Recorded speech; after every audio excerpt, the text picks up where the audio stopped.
Hello students, welcome to guidance tutorial. आप सभी का स्वागत है। जैसे कि आप लोग को मालूम है कि लीनियर इक्वेशंस इन टू वेरिएबल्स चैप्टर 3 हम लोग का चल रहा था।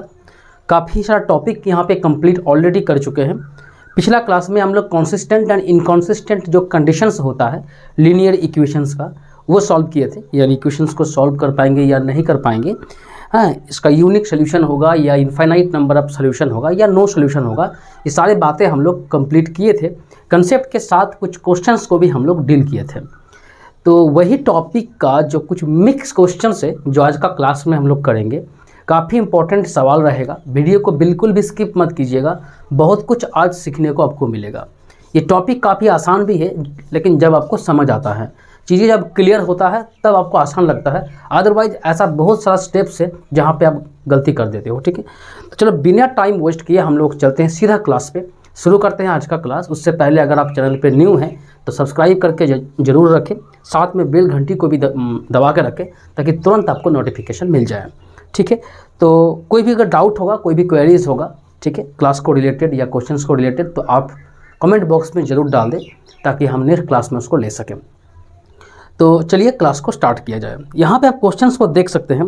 क्वेश्चंस में कुछ ऐसा लिखा हुआ है कि so that the system of equations, दो इक्वेशंस दिया गया है, has an infinite number of solution. ये यहाँ पे क्वेश्चंस में दिया गया है कि आपको ये चीज़ प्रूव करना है कि दो यहाँ पे इक्वेशंस दिया गया है, इस इक्वेशंस का कोई सोल्यूशन नहीं होगा। तो सबसे पहले तो आपको ये चीज़ जानना है कि यहाँ पे दो इक्वेशंस जो दिया गया ना, 2x - 3y। पहले आप देखो क्वेश्चंस में इक्वेशन का फॉर्मेट क्या है। क्वेश्चन में इक्वेशन का फॉर्मेट है ax + by = c। लेकिन जब इसको आप लिखेंगे ना तो ये फॉर्मेट में नहीं लिखेंगे आप, कुछ ऐसा फॉर्मेट में आपको लिखना होगा 2x - 3y, 2x - 3y okay equal to 5 ना दे करके -5 = 0 आप लिखेंगे। ठीक है, क्लियर हो गया। और यहाँ पे 6x - 9y, 6x - 9y okay -15 = 0 है। क्लियर, ये दो इक्वेशंस आपको दिया गया है। सबसे पहले आपको हम बता दें कि आप लोग को मालूम है, ये चीज़ हम कई बार बोल चुके हैं जब हम टॉपिक को जब स्टार्ट किए थे या क्लास को स्टार्ट किए थे, यानी इस चैप्टर का शुरुआती में बोले थे, अगर आपको एक इक्वेशन दिया हुआ है, मान के चलिए किसी एक पर्टिकुलर नंबर से इस इक्वेशन को मल्टीप्लाई करने के बाद अगर आपको सेकंड इक्वेशन हुबहू सेम टू सेम एग्जैक्टली मिल जाता है, तो आप ध्यान रखें कि इसका इनफाइनाइट नंबर ऑफ सोल्यूशन रहेगा। ये बात हम बोले थे। जैसे कि यहाँ पे आप देख पा रहे हैं कि 2, 3, 5, ये जो यहाँ पे कोफिशिएंट और कांस्टेंट जो आपको दिख रहा है ना, इसको आप 3 से मल्टीप्लाई करो। यानी I mean to say that total equations को आप क्या करो, 3 से मल्टीप्लाई करो। देखो आपको एग्जैक्टली यही इक्वेशन मिलेगा। 2 × 3 = 6, 3 × 3 = 9, 3 × 5 = 15। एग्जैक्टली सेम आपको मिल चुका है। फर्स्ट इक्वेशन को 3 से मल्टीप्लाई करने पे आपको एग्जैक्टली सेकंड इक्वेशन मिल चुका है। ऐसा केस में आपको हम बता दें कि ये एक क्या है, बोलो पहचान है इस टाइप का इक्वेशंस का। क्या बोलो, किस चीज़ का ये माने पहचान है कि इस इक्वेशंस का इनफाइनाइट नंबर ऑफ सोल्यूशन आपको मिलेगा। यहाँ तक आपको उम्मीद है कि कोई डाउट आपको नहीं है। ठीक है, इनफाइनाइट नंबर ऑफ सोल्यूशन आपको मिलेगा ऐसा इक्वेशंस का। ठीक है, अब सवाल है कि एग्जाम में कैसे लिखे, कैसे प्रूव करें, कैसी चीज़ों को रिप्रेजेंट करें ताकि मार्क्स आपका नहीं कटे। तो सबसे पहले आपको लिखना होगा कि द गिवन इक्वेशन, जैसे यहाँ पे लिख के हम दे रहे हैं वैसा ही आपको लिखना होगा। ठीक है, the given equation, the given pair of equation, ठीक है, pair of equations, the given pair of equations are in the form, okay, in form of, कौन सा फॉर्म में है, a1x + b1y + c1 = 0 and a2x + b2y + c2 = 0। सारी चीज़ें आपको लिखने होंगे, अदरवाइज मार्क्स कट सकता है। ठीक है, ये सारी चीज़ें आपको जैसे हम लिख के दे रहे हैं ना, एग्जाम में आप वैसा लिखिएगा, कोई भी मार्क्स आपका नहीं कटेगा। अब यहाँ पे प्रूव करना है क्या कि इनफाइनाइट नंबर ऑफ सोल्यूशन है। ओके ओके, तो यहाँ पे आप उसके बाद आप क्या लिखेंगे, वेयर, यहाँ पे लिखेंगे वेयर a1 = बोलो क्या है, यहाँ पे 2 है ना, a2 क्या बोलो यहाँ पे 6 है, b1 क्या बोलो यहाँ पे -3 है, b2 यहाँ पे -9 है, c1 बोलो यहाँ पे क्या है -5, c2 क्या बोलो यहाँ पे -15। ये सारे आपको पहले लिख लेना होगा।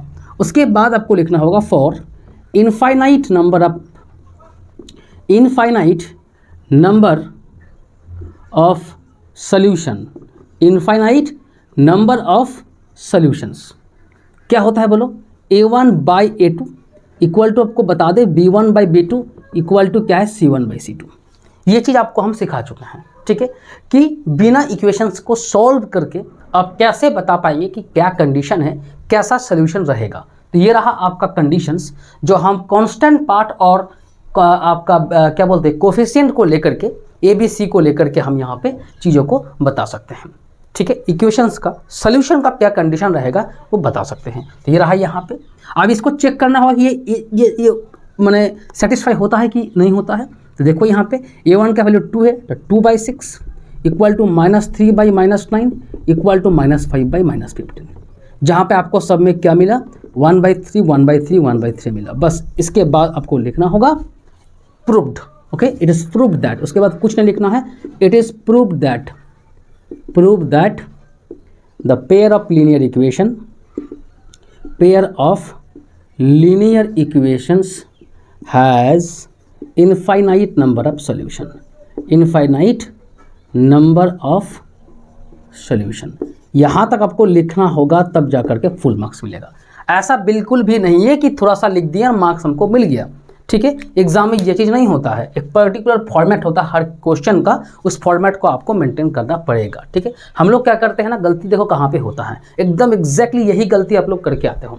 क्वेश्चंस बहुत आसान आता है, आप क्वेश्चंस को जानते हो कैसे इसको सॉल्व करना है, एग्जाम में आप सॉल्व करके आ जाते हो। मान के चलो 3 मार्क्स का कोई क्वेश्चन है, सॉल्व करने के बाद आप किसी तरह उसको जस्ट निपटा के आ गए हैं, ठीक है। आंसर को एकदम जो है करके आ गए कि बस स्टेप्स क्या होना चाहिए, किस किस चीज़ों का मेंशन यहाँ पे होना चाहिए, ये सब चीज़ आप लिखते नहीं हो। और घर में आके आप काउंट करते हो कि सारे क्वेश्चंस करके आए हैं, सारे ये 3 मार्क्स, ये 4 मार्क्स, ये 2 मार्क्स हमको मिल जाएगा। घर में काउंट करते हो कि 95 आ रहा है, रिजल्ट निकलने के बाद देख रहे हो कि 70 भी पार नहीं हो पा रहा है। यही सब कारण इसके पीछे, ठीक है, कि आप प्रॉपर वे में चीज़ों को सॉल्व नहीं करते हो। इसमें 3 होगा, अगर ये सब हम नहीं लिखेंगे, सीधा इतना ही लिख के छोड़ देंगे, सीधा इतना लिख के छोड़ेंगे, तो हम जैसा टीचर बिल्कुल भी आपको 3 में 3 नहीं देंगे, कोई भी नहीं देगा। ऐसा नहीं होता है हर चीज़ का, क्योंकि अगला कोई स्टूडेंट है जिसका कॉपी हम चेक किए, मान के चलो, और वो पूरा चीज़ लिखा है, भले ये 2 मार्क्स का सवाल क्यों ना हो, लेकिन उसका फॉर्मेट पूरा अच्छा से लिखा गया है ना, अच्छा से वो एंड लिखा है, मैंने क्या प्रूव करने के लिए दिया, कि कैसे प्रूव किया, सारी चीज़ लिखा गया है। तो उसका कॉपी जब एक बार हम चेक कर लेंगे ना, उसके बाद आपका कॉपी में जब देखेंगे सब सिर्फ इतना ही लिखा हुआ है, तो आपका कहीं ना कहीं क्या हो जाएगा, क्वालिटी आपका पेपर का घट जाएगा, एकदम ये चीज़ तय है, ठीक है। तो आप क्या करें, हर चीज़ का शुरू से ये चीज़ करें कि आप लिखने में थोड़ा कंजूसी ना करें, जो जितना चाहिए उस क्वेश्चन का डिमांड के हिसाब से आप चीज़ों को लिखें, ठीक है। यही सब चीज़ को समझाने के लिए क्वेश्चंस को लिया जाता है। क्वेश्चंस तो आसान होता है, बट बहुत सारा बातें यहाँ पे बोलना होता है, ठीक है। चलो इतना आपको समझ में आ गया होगा। अब आते हैं हम लोग नेक्स्ट क्वेश्चन में, ठीक है। नेक्स्ट क्वेश्चन में आते हैं, ढेर सारा क्वेश्चंस आज सॉल्व करेंगे, तो आप टेंशन ना लें, चीज़ों को आप लेके चले, काफ़ी आसान चीज़ें यहाँ पे आपको आसान तरीके से इसको हम समझाएंगे, ठीक है। चलो यहाँ पे देखो क्वेश्चन है कि फॉर व्हाट वैल्यू ऑफ के does the system of equations have, number 1 पे है यूनिक सोल्यूशन, नंबर 2 पे है नो सोल्यूशंस। यानी आपको यहाँ पे इक्वेशन दे दिया गया है, आप चीज़ों को समझ पा रहे हैं। आपको यहाँ पे क्या है बोलो, इक्वेशंस दे दिया गया है, kx + 2y, kx क्या लिखेंगे, kx + 2y है ना, इक्वल टू 5 है, तो -5 इक्वल टू 0 आप लिखें। ax + by + c के टर्म्स में लिखे, इक्वल टू 0 के टर्म में लिखें। और यहाँ पे देखो, आप देख पा रहे हो 3x - 4y, 3x - 4y minus of, यहाँ पे आप देख पा रहे हैं 10 इक्वल टू 0, ये आपको यहाँ पे इक्वेशन दिया गया है। कोई बात नहीं, एकदम आसान चीज़ें हैं। यहाँ पे k का वैल्यू आपको निकालना है, लेकिन 2 कंडीशंस के लिए, यहाँ पे k का वैल्यू आपको निकालना है। पहला क्या कंडीशन है कि यूनिक सोल्यूशन, और दूसरा है क्या, नो सोल्यूशन। तो फर्स्ट को पहले हम लोग सॉल्व करेंगे। देखो अब इसको लिखेंगे नहीं हम, क्योंकि ये क्लास यहाँ पे चल रहा है ना, अब आपको यहाँ पे चीज़ मेंटेन करना है कि द गिवन इक्वेशंस है ना, pair of linear equations are in the form of this, so a1 b1 c1 a2 b2 c2 is this. ये आपको लिख लेना है, ये आपको आदत डाल लेना है, अभी भी आप लिख लो कॉपी में, ठीक है, क्लियर। अब हम मेन चीज़ों पे मैंने फोकस करते हैं जो आपको यहाँ पे सीखना है। अब यहाँ पे आप देखो, चीज़ों को गौर करो कि फॉर नो सोल्यूशन, नो के लिए क्या है यहाँ पे, उसके बाद क्या लिखेंगे, फॉर नो लिखेंगे, पहले यूनिक बना लेते हैं। फॉर यूनिक सोल्यूशन, क्या बोले, फॉर यूनिक सोल्यूशन। यूनिक के लिए क्या होता है आपको मालूम होगा कि फर्स्ट में ही चीज़ क्या हो जाता है, A1/A2 not equal to B1/B2। ये अगर यहाँ पे क्लियर है, ये चीज़ को देख लो, नॉट इक्वल टू होता है, इक्वल टू नहीं होता है। बहुत लड़का यहाँ पे गलती करके आ जाता है। फर्स्ट केस यूनिक में नॉट इक्वल होता है, ठीक है, यूनिक के लिए नॉट इक्वल, ओके, इनफाइनाइट के लिए तीनों इक्वल, और आपका फर्स्ट दोनों इक्वल, C1 के साथ नॉट इक्वल जब होगा तो वो आपका हो जाता है नो सॉल्यूशन के लिए, ठीक है। तो यहाँ पे आप देख पा रहे हो ये हो गया। अब आप वैल्यू पुट करो, मतलब वैल्यू कैसे पुट करेंगे, यहाँ पे आप वैल्यू यहाँ पे पुट करो। देखो A1 का वैल्यू क्या है, बोलो K है, तो यहाँ पे देखो K/3, यहाँ पे आप नॉट इक्वल कर देते हो 2 यहाँ पे -4। बोलो समझ में आपको आ गया। इसको आप काट देंगे, 2 1 जा 2, 2 2 जा 4। अल्टीमेटली आपको क्या मिला यहाँ पे, K/3 not equal to -1/2। Cross multiply आप कर देते हो तो K नॉट इक्वल टू क्या होगा, माइनस यहाँ पे आप देख पा रहे हो 3/2 हो जाएगा। क्या हो जाएगा बोलो, 3/2 यहाँ पे हो जाएगा। ये क्रॉस मल्टीप्लाई करने के बाद इसको आप इक्वल साइन की तरह ट्रीट करें, फिर क्रॉस मल्टीप्लाई करें, आपको यही मिलेगा, ठीक है। अब बहुत कोई यहाँ पे गलती करके आता है, सोचता है कि अगर नॉट इक्वल साइन लगा हुआ है तो हम कहाँ से K का वैल्यू निकाल पाएंगे, है ना। ऐसा क्वेश्चन हम कल का क्लास में भी करा चुके हैं। अब देख सकते हैं कि जब यहाँ पे नॉट इक्वल टू आता है ना, तो बहुत कोई सोचता है कि कैसे यहाँ पे K का वैल्यू निकाल पाएंगे, क्योंकि ये नॉट इक्वल है। नॉट इक्वल में तो K का वैल्यू ये थोड़ी है, ये तो इक्वल होता तो हम यहाँ पे -3/2 लिख देते। क्वेश्चन में तो ऐसा ही कुछ पूछा गया कि K का वैल्यू को बताओ, ये वैल्यू कैसे बता पाएंगे, ये बहुत किसी के माइंड में डाउट रहता है।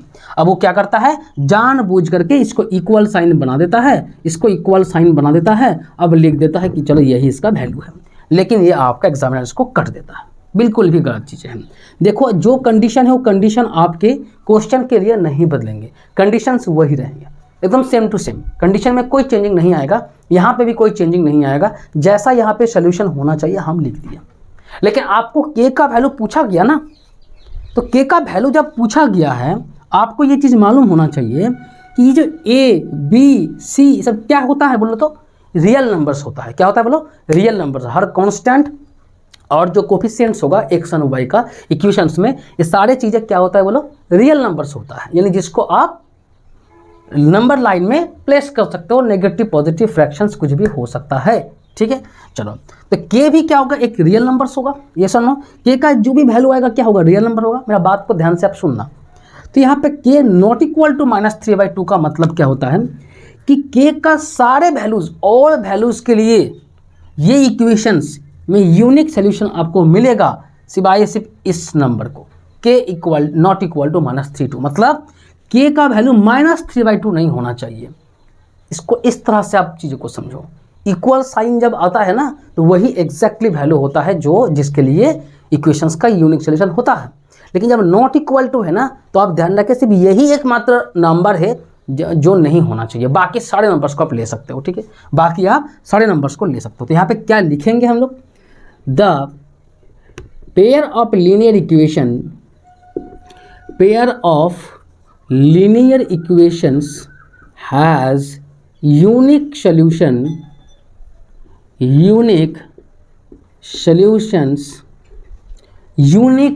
solutions for any value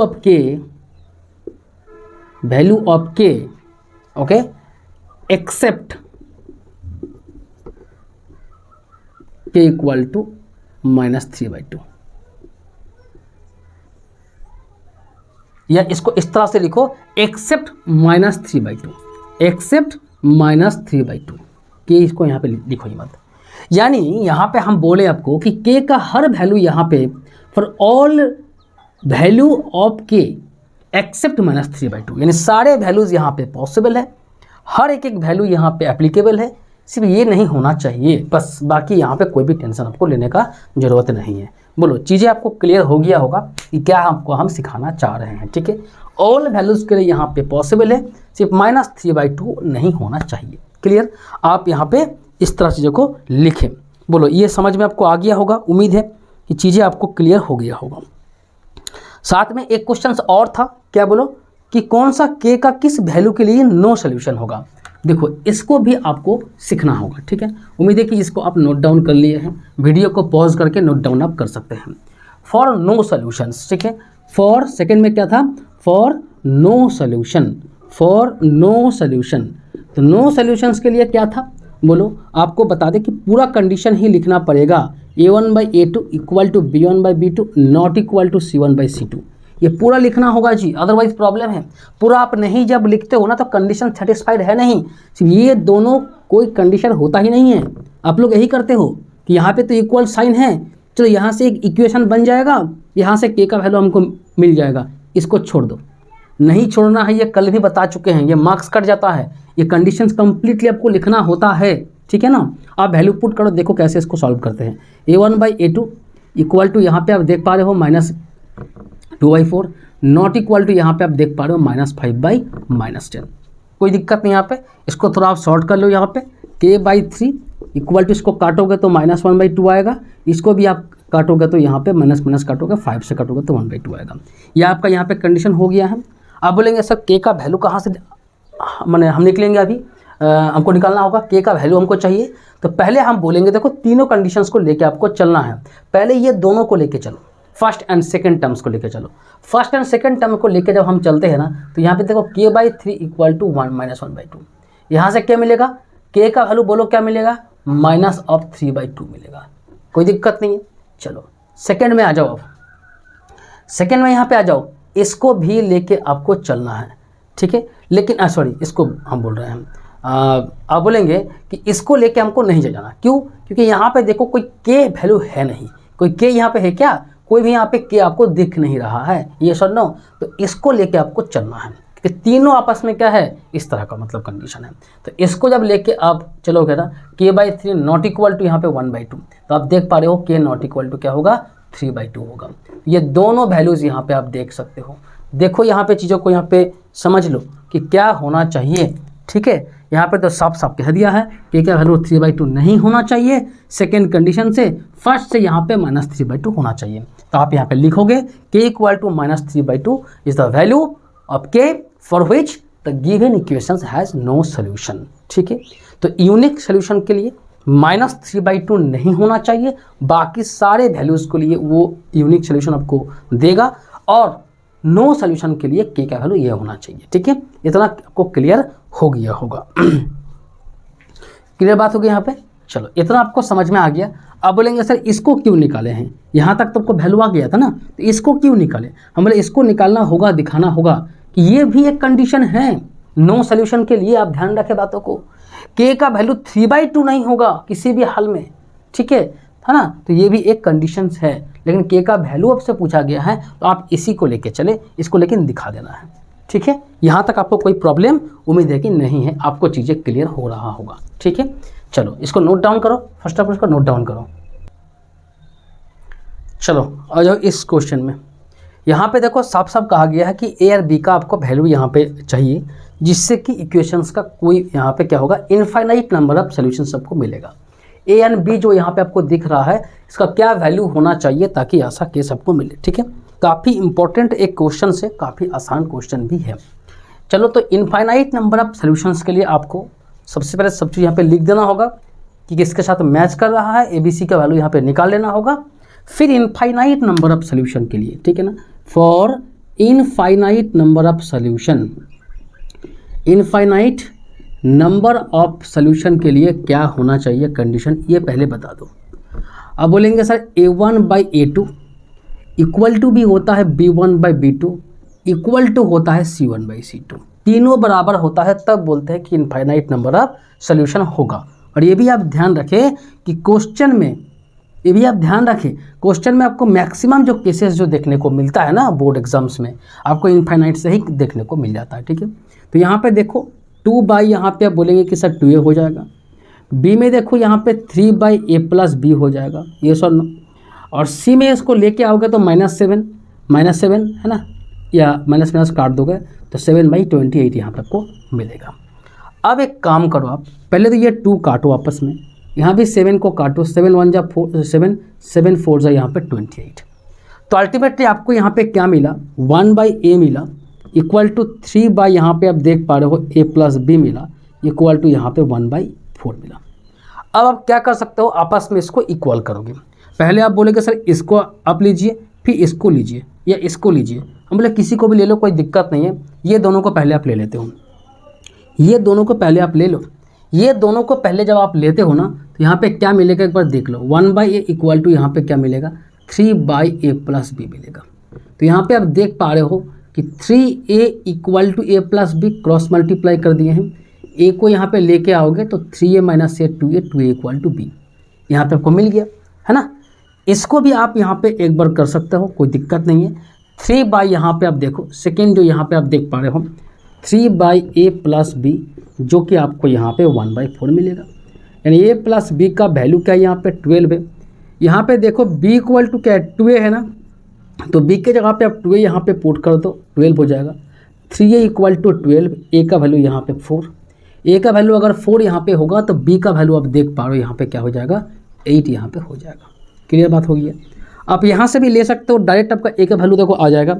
इसके साथ इसको जब आप इक्वल जब कर देते हो सीधा आपका a का वैल्यू निकल के आ जाएगा। ठीक है, तो आप कहीं से भी इसको निकाल सकते हो, बट ये दोनों को लेके आपको किसी के साथ किसी को भी आप इक्वल करो आपको यहाँ पे मिल जाएगा। ठीक है, ये रहा यहाँ पे ये क्वेश्चन का आंसर, a और b का वैल्यू। तो यहाँ पे आपको लिखना होगा लास्ट में कि फॉर, यहाँ पे आपको लिख देना होगा कि for a equal to 4 and b equal to 8 the given equations has infinite number of solution। ठीक है, infinite number of solutions, इसको आपको लिख देना होगा। ठीक है, कि कौन सा वैल्यू के लिए ये इनफाइनाइट नंबर ऑफ सोल्यूशन रहेगा। क्लियर बात, उम्मीद है कि आपको ये चीज़ें बिल्कुल भी क्लियर हो गया होगा, समझ में आपको आ गया होगा। काफ़ी आसान ये क्वेश्चन था ए बी लेकर के। कभी कभी सिर्फ कैसे क्वेश्चन आता है, एक सिंगल चीज़ों को हमको निकालना होता है। कभी कभी इस तरह से 2 केस आता है, ए और बी को दोनों को निकालना पड़ता है। इनफाइनाइटली केस ज़्यादातर आपको देखने को यहाँ पे मिलेगा, जिससे कि आप क्वेश्चंस को सॉल्व कर सकते हो। ठीक है, यहाँ तक आपको कोई भी प्रॉब्लम नहीं है। उम्मीद है कि आपको चीज़ें क्लियर हो रहा है। ठीक है, चलो अब चलते हैं हम लोग नेक्स्ट क्वेश्चन में। चलो इस क्वेश्चन को आप लोग देखो। ठीक है, यहाँ पे क्वेश्चंस को आप लोग ध्यान से देखो। यहाँ पे कुछ भी ऐसा टर्म्स यूज किया गया ना जो आप लोग इस चैप्टर में अभी तक सुने भी नहीं होंगे। आप लोग सुने हैं कि कॉन्सिस्टेंट, इनकॉन्सिस्टेंट है ना, इसका सोल्यूशन नहीं होता उसको इनकॉन्सिस्टेंट बोलते हैं। सोल्यूशन रहता है चाहे यूनिक हो चाहे इनफाइनाइट हो, उसको आप लोग कॉन्सिस्टेंट बोलते हैं। ये सब आप लोग सुने हैं, बट नॉन जीरो सोल्यूशन आप लोग नहीं सुने हैं, है ना। अभी तक तो हम आप लोग आपको नहीं बताए हैं कि नॉन जीरो सोल्यूशन क्या होता है। ऐसा क्वेश्चन एग्जाम में एक बार आया था, है ना। तो इसको थोड़ा सा आप लोग ध्यान रखें कि नॉन जीरो सोल्यूशन होगा के का किस वैल्यू के लिए। तो आपको पहले समझना होगा कि नॉन जीरो का मतलब क्या होता है। अरे नॉन जीरो का मतलब जीरो नहीं है, यही होगा ना जी। नॉन जीरो मतलब जीरो नहीं है, यानी के का ऐसा कौन सा वैल्यू होगा जिससे कि इक्वेशंस को हम सॉल्व करेंगे एक्स एंड वाई का वैल्यू जीरो नहीं आएगा। साफ साफ यही बात है, कुछ भी नहीं। ठीक है, एक्स एंड वाई का वैल्यू जीरो नहीं आएगा। कौन सा ऐसा कंडीशन है जिससे कि आपको ये चीज़ क्लियर हो जाए। ठीक है, तो इसके लिए आप क्या करें, ये आपका A1 A2 B1 B2 आपको यहाँ पे इनफाइनाइट वाला केस को यहाँ पे लगा देना है, और उसका भी आपको सिर्फ 2 ही पार्ट यहाँ पे लेना है। बात समझ में आ गया ना। ये के का बस नॉन जीरो के लिए आप इसको ध्यान रखें, फॉर नॉन जीरो सोल्यूशन। ठीक है ना, इसको आप अलग से ध्यान रखें, for non zero solution. Non zero solution के लिए आपको यही वाला केस ध्यान रखना है, बाकी आपको कुछ भी याद नहीं रखना है। चीज़ों को आप ध्यान रखें, यानी 5/2 इक्वल टू यहाँ पे -3/k। क्रॉस मल्टीप्लाई आप करते हो तो 5k equal to -6, k equal to -6/5 is your answer. यानी k का वैल्यू अगर -6/5 हम लिखेंगे यहाँ पे तो कभी भी जीरो आपको नहीं मिलेगा, क्योंकि आप यहाँ पे देख पा रहे हो ना इक्वेशन में क्या इक्वल टू जीरो है, इक्वल टू यहाँ पे जीरो है ना। तो इक्वल टू जीरो का मतलब क्या है पहले ये बता दो। अब बोलेंगे सर इक्वल टू जीरो का मतलब एक्स का वाई का कुछ वैल्यू होगा जो पुट करेंगे तो अल्टीमेटली यहाँ पे आपको जीरो मिलेगा। ये समझो, तो यही चीज़ें हैं। तो आपको यहाँ पे बोला गया कि के का कौन सा वैल्यू होना चाहिए, के का क्या वैल्यू हम ले ताकि आपको नॉन जीरो सोल्यूशन मिलेगा। एक्स एंड वाई का वैल्यू जीरो नहीं होगा, कुछ भी वैल्यू होगा बट जीरो नहीं होगा, ठीक है। एक्स एंड वाई का वैल्यू कुछ भी होगा बट जीरो नहीं होगा। अभी आप क्या बोलेंगे, यहाँ पे बातों को यहाँ पे ध्यान रखो। अभी आप ये यहाँ पे समझेंगे कि सर ऐसा काम करते हैं ना, यहाँ पे तो इक्वल टू जीरो आपको लेके आना है, तो आप एक काम कर लो, आप एक्स एंड वाई का वैल्यू जीरो मान लो, एक्स भी जीरो वाई भी जीरो, तब तो आपको यहाँ पे इक्वेशन सेटिस्फाई हो गया। तो यही आपका यहाँ पे सोल्यूशन तो हो गया, ये सुन लो। आप यहाँ पे क्या समझेंगे कि इक्वेशंस का जो सेटिस्फैक्शन है, इसके लिए आपको क्या करना है, एक्स एंड वाई को जीरो जीरो आपको मान लेना है। यही ये क्या हो सकता है, एक सोल्यूशन हो सकता है ना, तो जीरो मेरा आ जाएगा। कोफिशिएंट कुछ भी रहे उससे कोई मतलब नहीं, एक्स भी जीरो वाई भी जीरो, तो लो दोनों तरफ से जीरो हो गया। ये आपको लेके नहीं आना है, नॉन जीरो सोल्यूशन है। एक्स एंड वाई का वैल्यू कभी भी जीरो नहीं आएगा सॉरी, इस बात को आप ध्यान रखें, ठीक है ना। तो बस इसीलिए आपको के का कुछ स्पेशल वैल्यू होना चाहिए, ताकि आपको यहाँ पे एक्स एंड वाई का कुछ भी वैल्यू अगर मानेंगे तो वो काट कूट के जीरो आएगा, but X and Y zero नहीं है, ठीक है। तो ये रहा यहाँ पे आंसर। बोलो, चीज़ें आपके क्लियर हो गया होगा सॉरी। तो यहाँ पे आपको क्लियर हो गया होगा कि नॉन जीरो का मतलब क्या होता है, एक्स एंड वाई का वैल्यू जीरो नहीं होगा। तो क्या होना चाहिए के का वैल्यू, ताकि हमको इस तरह से क्वेश्चन हमको एग्जाम में आएगा तो इसको हम जरूर से बना लेंगे, है ना। आपको भी यहाँ पे चीज़ें क्लियर होना चाहिए, ठीक है। तो चलो हम लोग आज का क्लास यहीं पे छोड़ते हैं, और आपको बता दें कि कुछ भी यहाँ पे टॉपिक नहीं बचा हुआ है, ए टू जेड यहाँ पे करा दिए हैं। लीनियर इक्वेशंस इन टू वेरिएबल्स का ओनली जो चीज़ रह गया वो है वर्ड प्रॉब्लम्स। एक काफ़ी बड़ा दुनिया है इसका, इस वर्ड प्रॉब्लम्स को बहुत ही ध्यान से हमको समझना है। अलग अलग टॉपिक यहाँ पे मिलता है आपको, जैसे कि आपको है ना मनी मैटर वाला जो प्रॉब्लम यहाँ पे हो गया है ना, उसके बाद बोट एंड स्ट्रीम का जो प्रॉब्लम हो गया, नंबर्स रिलेटेड वर्ड प्रॉब्लम्स आ जाता है, ट्रेन का कुछ मैथ्स आपको आ जाता है ना, तो ये एवरेज एज का भी कुछ क्वेश्चंस यहाँ पे आ जाता है। तो यहाँ पे हम चीज़ों को लेके चलेंगे, आपको टेंशन लेने की ज़रूरत नहीं है। टॉपिक वाइज हम वर्ड प्रॉब्लम्स को करा देंगे, एक दिन में सारे नंबर्स रिलेटेड जितना भी क्वेश्चन पूछा जा सकता है वो सारे हम करा देंगे। एक दिन बोट एंड स्ट्रीम का पूरा हम करा देंगे। इस तरह से डे बाय डे करके हम लोग ए टू जेड वर्ड प्रॉब्लम्स को कवर कर लेंगे, ठीक है। आप टेंशन ना ले, जब भी आप क्लास को लेने आप बैठे, सबसे पहले तो आप कॉपी पेन लेके बैठ जाएं, ठीक है, और चीज़ों को नोट डाउन करें। चलिए फिर मिलते हैं नेक्स्ट क्लास में, तब तक के लिए आप एक बार प्रैक्टिस लगा लीजिए। अभी तक जितना हम करा दिए हैं सारे चीज़ का एक बार प्रैक्टिस आप ले लीजिए, ठीक है। चलो, तो चैनल पे न्यू है तो सब्सक्राइब ज़रूर कर लेना। कुछ भी अगर क्लास से आपको सीखने को मिल रहा है ना, तो उसके लिए आप लाइक भी कर देना, ठीक है। कोई प्रॉब्लम है, कोई क्वेरी है तो आप कमेंट बॉक्स में भी डाल सकते हो। चलो मिलते हैं नेक्स्ट क्लास में, तब तक के लिए बाय।